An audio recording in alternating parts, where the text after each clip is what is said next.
Buenos días amigos, les saluda Nelson Faría Montiel desde Venezuela, desde Maracaibo específicamente al noroeste de Venezuela. Quiero agradecer mm, a la Fraternidad Médica por la Salud, Médicos Unidos por México, la invitación que me han hecho para compartir el tema del que vamos a hablar. Es un tema sencillo, relativamente corto, pero que es muchas veces de alguna manera ignorado. Y es importante resaltar los beneficios de la lactancia materna en el niño febril. Vamos a recordar algunos puntos que son básicos. Eh, Solamente a manera de recordatorio, cosas que ya sabemos, pero que debemos refrescar. Cuando se habla de fiebre, generalmente se hace la asociación con enfermedad, pero tenemos que recordar que no todo enfermo está febril. Por el contrario, es muy probable que todo enfermo febril esté enfermo. Todo paciente febril esté enfermo. La segunda asociación que tenemos que hacer es infección con fiebre. No toda fiebre representa una infección, pero un gran porcentaje de los casos, las infecciones representan fiebre. Es por eso que es importante que tengamos claro dicho concepto. Y por lo amplio del tema que implica hablar de fiebre, yo quiero irlo reduciendo y es básico que nos refiramos a un lactante que tiene fiebre.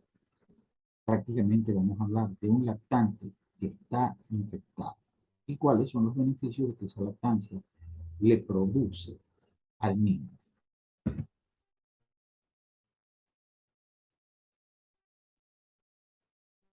Primero recordemos conceptos básicos.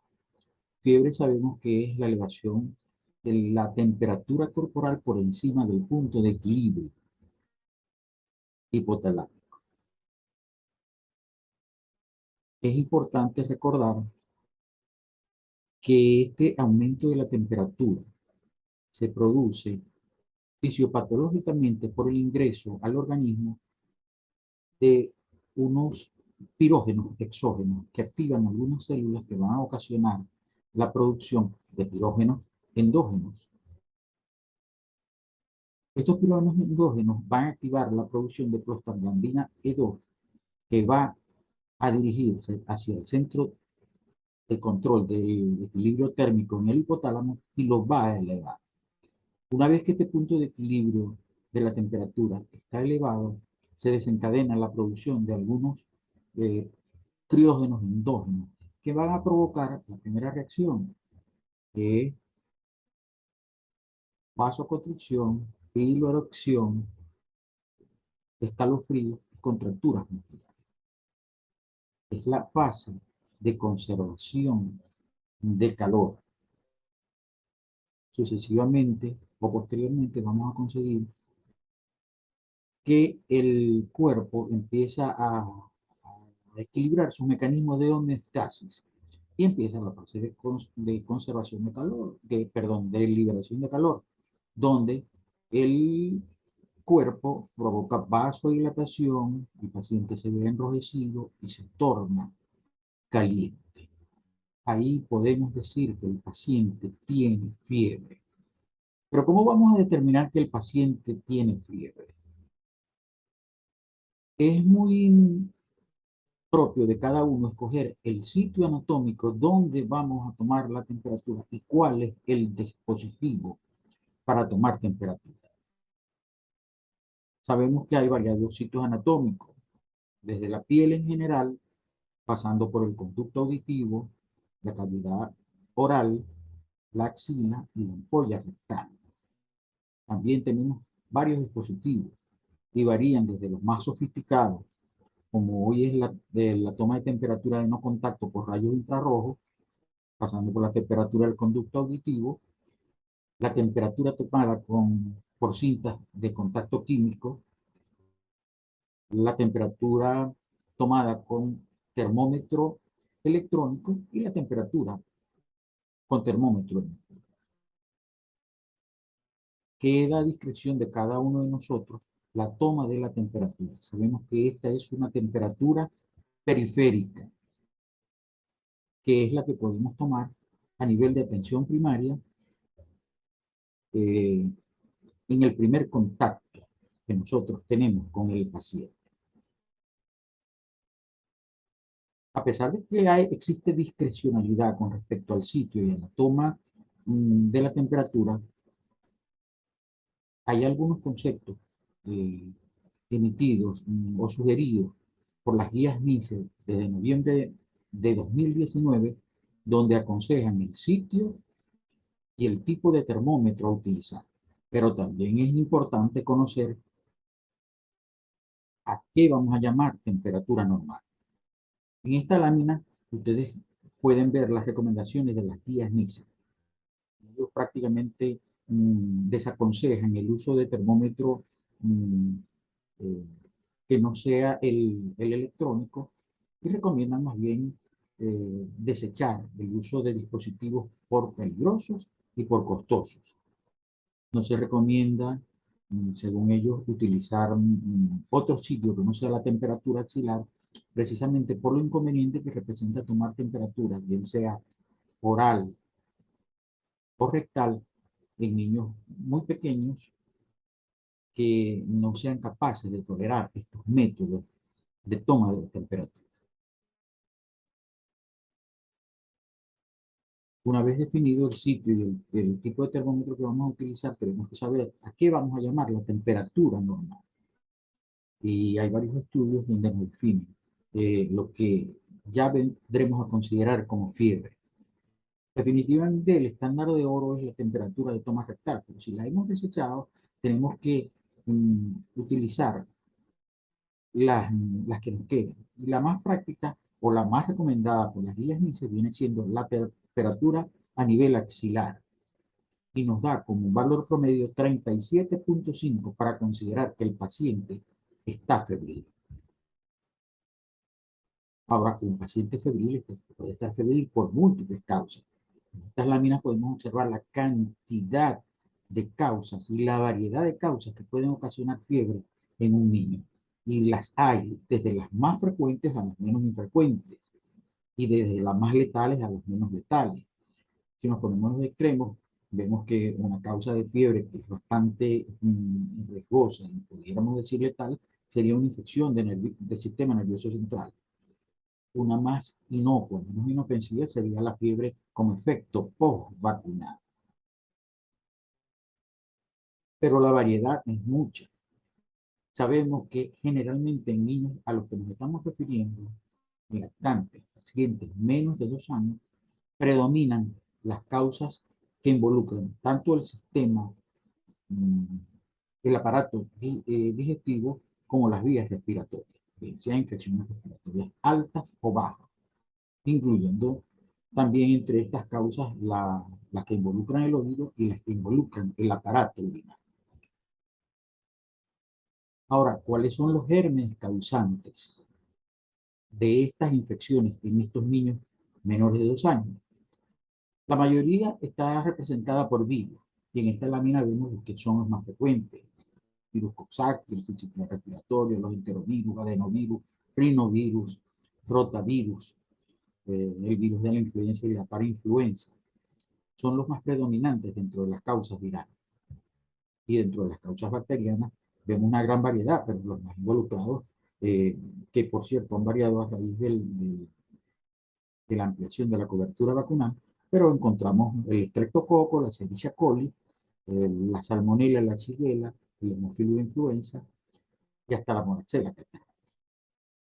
Independientemente de quiénes sean los productores, es importante tener en cuenta que la mayoría de estos agentes etiológicos eh, eh, pueden ser combatidos con el uso de la lactancia materna. Y nos vamos a referir a los beneficios de la lactancia materna desde 3 puntos de vista. ¿Cómo se beneficia este lactante? Desde 3 puntos de vista. Desde el punto de vista del gasto energético, desde el punto de vista de los requerimientos hidroelectrolíticos y desde el punto de vista eh, de los factores antiinfecciosos aportados por la lactancia materna. Cuando entramos a considerar el gasto energético, eh, recordemos que en un niño sano, los requerimientos energéticos están determinados eh, prácticamente o mayoritariamente por el aumento de su masa muscular. Este tejido muscular, ¿verdad?, es metabólicamente menos activo que la masa orgánica restante. Me refiero a hígado, a riñón. Pero eso nos explica por qué, en la medida que el niño va creciendo, sus requerimientos energéticos son menores. Y fíjense cómo lo plantean Holiday y Seagal, donde proponen un aporte calórico mm, hasta de 100 kilocalorías por kilo día en los niños menores de 10 kilos, pero en la medida que va aumentando esa masa muscular, vemos como entre 11 y 20 kilos el requerimiento baja a 50 y cuando supera los 20 kilos eh, llega a 20 kilocalorías por kilo. Sin embargo, se han evaluado otros métodos para estimar el gasto energético de un niño sano y en reposo.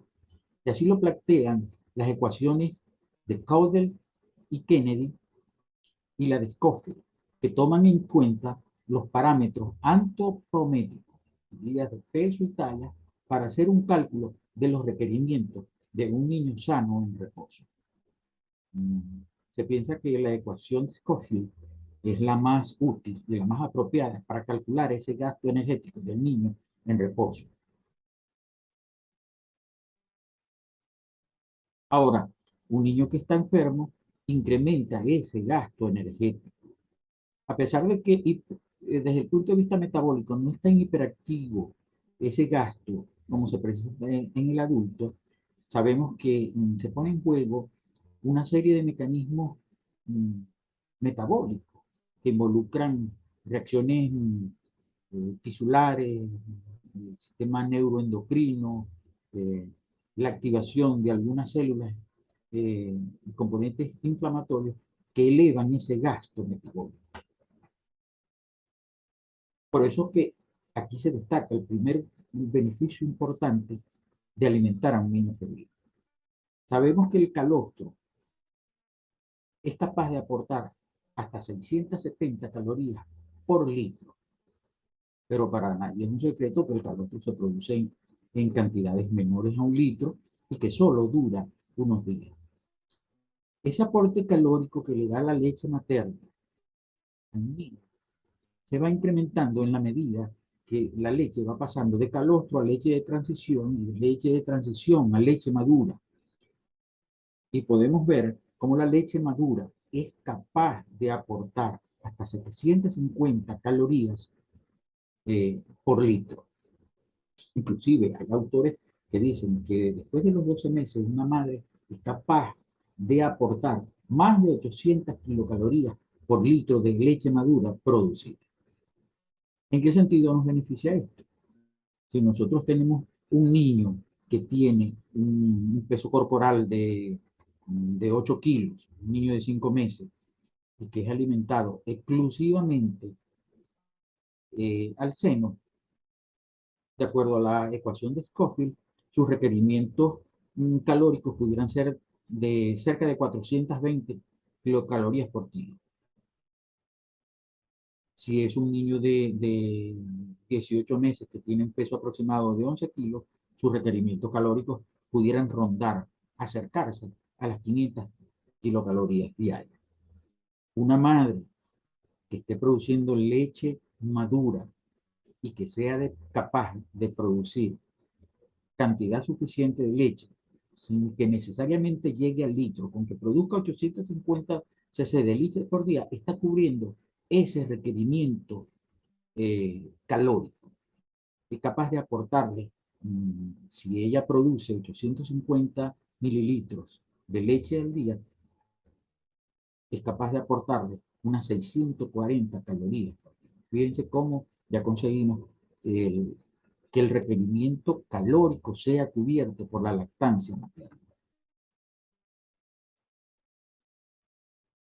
En cuanto a los requerimientos hídricos, todos sabemos que un niño menor de, de 2 años, sus requerimientos varían entre 100 y 120 mililitros por kilo de peso por día, para 24 horas.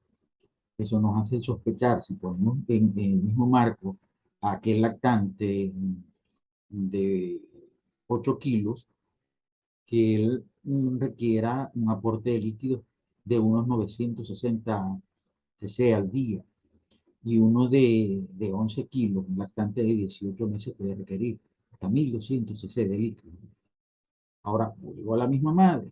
Una madre sana que está lactando es capaz de producir una media de 850 cc de leche materna.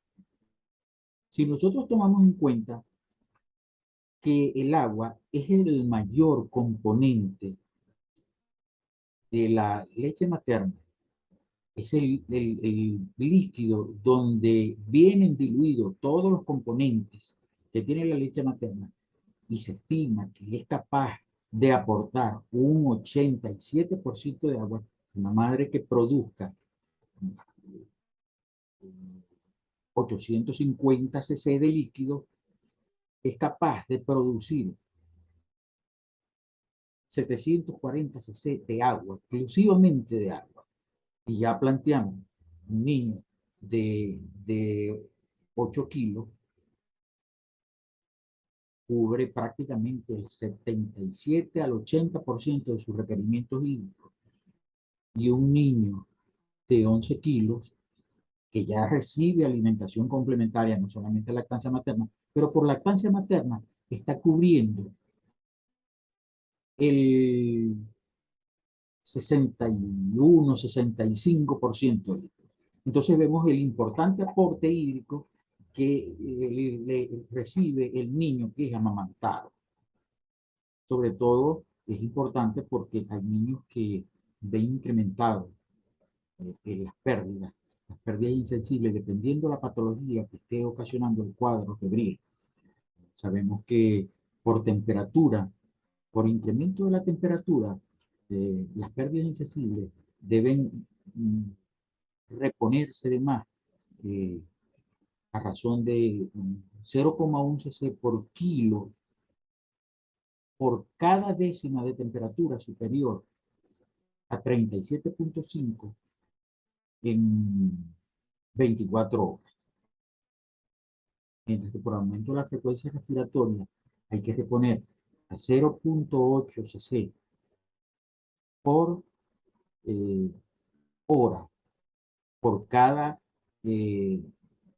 eh, incremento de la temperatura, perdón, de la frecuencia respiratoria por encima de las 20 respiraciones por minuto. Entonces, fíjense cómo los pacientes afectados desde el punto de vista respiratorio, desde el punto de vista mm, digestivo, tienden a tener aumentadas esas pérdidas. Y la lactancia materna es capaz de cubrirnos una parte importante de esos requerimientos. Vuelvo a insistir, hasta el 65% aproximadamente se le aporta de requerimiento básico a un niño de 11 kilos, y hasta el 77-80% de los requerimientos que pueda tener un niño de 8 kilos, que es alimentado exclusivamente al seno.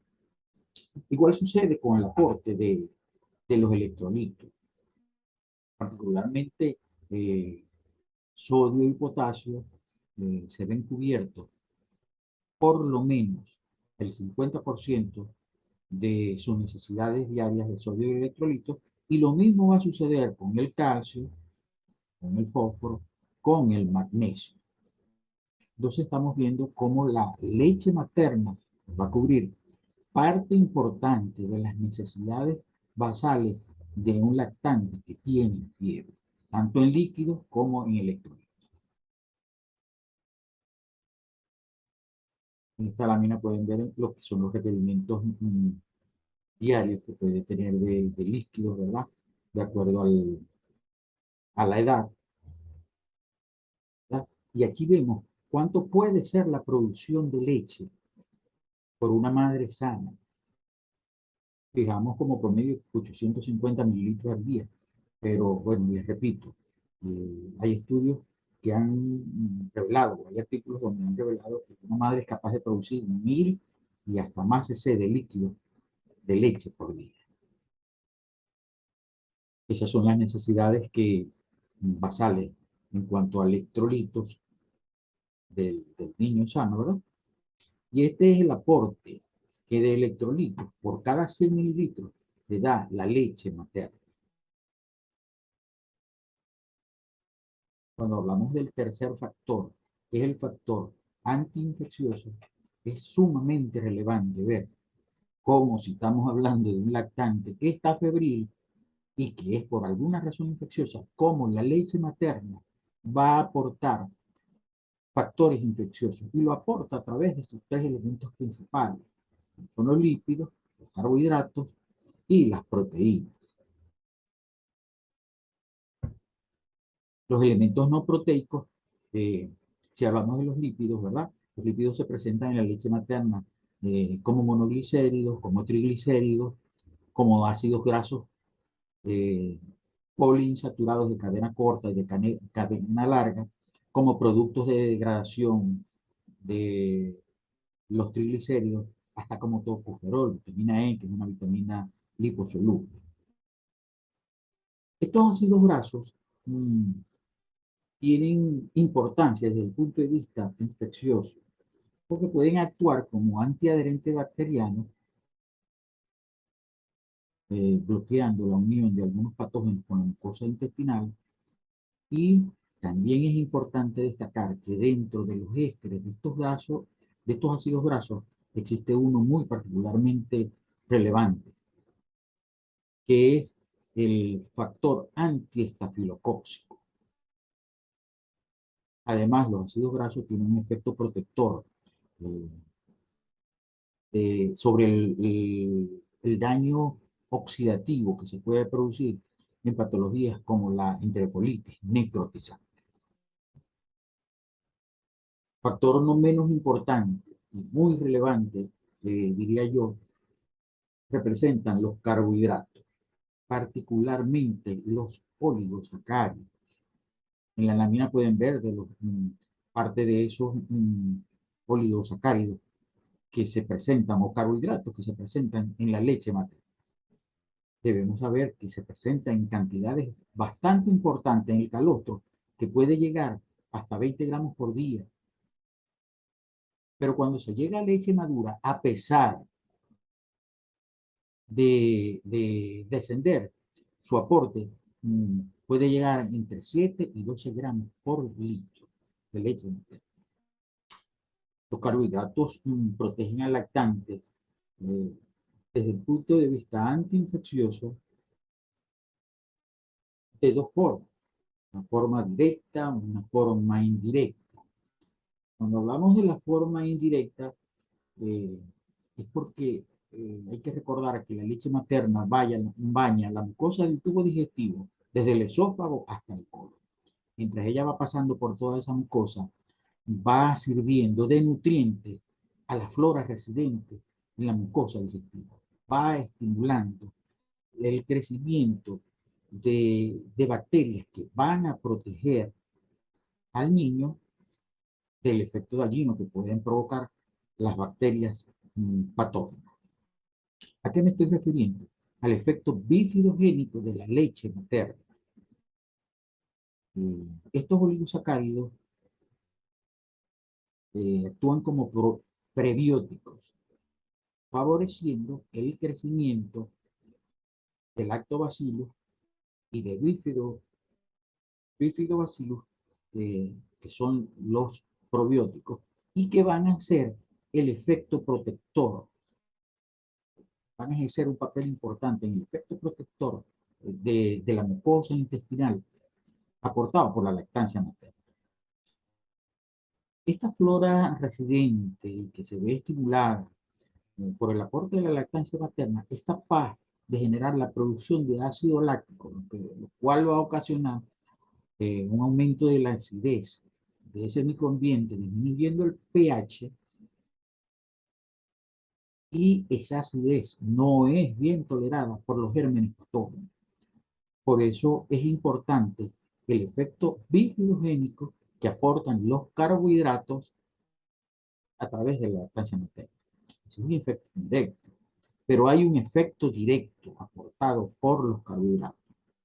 Ellos pueden semejar a los proteoglicanos de las membranas de las células epiteliales de la mucosa intestinal para enlazarse con las selectinas propias de las bacterias patógenas.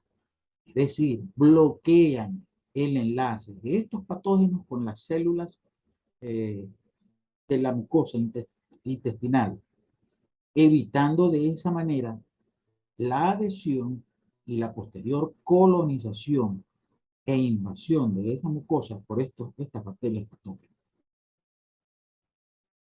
Entonces ya hablamos del efecto directo, del efecto indirecto de los carbohidratos. Cuando hablamos de los otros elementos que son los factores proteicos de la leche materna, es importantísimo. Son innumerables, son muchísimos los elementos proteicos que benefician al lactante que recibe leche materna. Los efectos los ejerce de diversas formas, eh, como efectos bactericida, ejerciendo la lisis, ejerciendo un efecto oxonizante, neutralizando toxinas, inhibiendo crecimiento bacteriano, bloqueando toxinas. Y lo ejercen a través de, como dije anteriormente, múltiples factores. Destacan dentro de ellos las inmunoglobulinas. Y a pesar que están en menor proporción, la inmunoglobulina G y M, sí podemos encontrar en leche madura que ya hay presencia de estas inmunoglobulinas que de alguna manera van a ayudar a la protección y actúan como factor antiinfeccioso del lactante febril.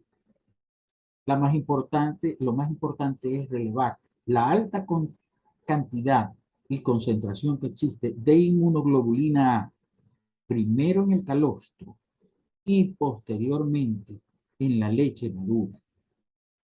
Se dice que un niño alimentado al seno puede recibir entre 0,2 y 0,3 gramos de inmunoglobulina por kilo de peso por día. Y eso viene representando 5 veces la cantidad de inmunoglobulina capaz de sintetizar un adulto de 70 kilos. Bueno, ya es relevante el efecto antiinfeccioso de la inmunoglobulina. La inmunoglobulina A, sabemos que ejerce su acción aglutinando bacterias, de esa manera neutraliza virus, eh, neutraliza las toxinas que puedan generar algunos de estos agentes patógenos, eh, aglutina bacterias, activa el complemento y refuerza la actividad de otros componentes proteicos de la leche materna. Entre ellos me refiero a la actividad que ejercen sobre diversos tipos de bacterias, como podemos ver ahí, como ya hemos mencionado anteriormente, tanto agentes bacterianos como virales y hasta protozoarios. En esta lámina pueden apreciar la concentración que puede existir de inmunoglobulina A, tanto en el calostro como en la leche madura. Y vuelvo a resaltar, la alta concentración que representa de la inmunoglobulina A en un niño en comparación con la que produce un adulto de unos 70 kilos de peso. Antes de terminar, quiero referirme, y me voy a permitir retrasar la lámina, porque es importante hablar aquí de otros elementos proteicos. La lactoferrina tiene un efecto secuestrador del hierro, impide que las bacterias capten el hierro para su crecimiento, les desestabiliza su membrana y las prepara para la acción de la lisozima. La lisozima, igual que la lactoferrina, tienen efecto bactericida. También la lisozima eh, desestabiliza los proteoglicanos que pueden existir en las paredes de las bacterias y su acción se ve potenciada en la unión con las inmunoglobulinas A y con el complemento. La caseína tiene efecto antiviral y antibacteriano, que ejercen efecto antiadhesión. La transcobalamina bloquea la captación de vitamina B12 por algunas bacterias que la necesitan para su síntesis. Y la xantinoxino reductasa, que también tiene efecto antifebril y antibacteriano. Eh, la, la xantinoxino reductasa es capaz de intervenir en la síntesis de las especies que sintetizan oxígeno y nitrógeno, provocando la aparición de elementos como el óxido nítrico, y que en concentraciones adecuadas no solamente tiene efecto antibactericida, tiene efecto bactericida, sino también efecto protector de los mecanismos de oxidación. Hay otros elementos bacterianos, proteicos, que protegen contra las infecciones tanto virales como bacterianas. En ellos destacan la fibronectina, el complemento, las mucinas, pero en general y a grandes rasgos y de manera muy sucinta, esos son partes importantes de esos beneficios que recibe un lactante que es amamantado, un lactante que está enfermo, un lactante que está febril. Repito, una madre sana capaz de producir 850 mililitros de agua, de leche, le aporta 700 cc de agua al niño, justo para cubrir sus necesidades entre el 65 y el 80%, aporta el gasto calórico que necesita, cubre más del 50% de los requerimientos electrolíticos y eso nos da una idea de lo beneficioso que es amamantar a un niño que está enfermo. Por último, si estamos hablando de un lactante que está febril y estamos pensando en un antipirético, desde el punto de vista comercial, un antipirético óptimo sería uno que sea capaz de reducir la fiebre, que tenga un bajo costo, que tenga pocos efectos colaterales a dosis terapéuticas, que su capacidad de provocar efectos tóxicos con sobredosis sea mínima y que interactúe poco con otros, de manera dañina, con otros medicamentos. Bueno, la leche materna cumple con todos esos requisitos. Así que si vamos a hablar de antipiréticos, hasta de esa forma podríamos presentar. De esta manera concluyo. Les agradezco la atención que han tenido. Quedo a disposición de ustedes.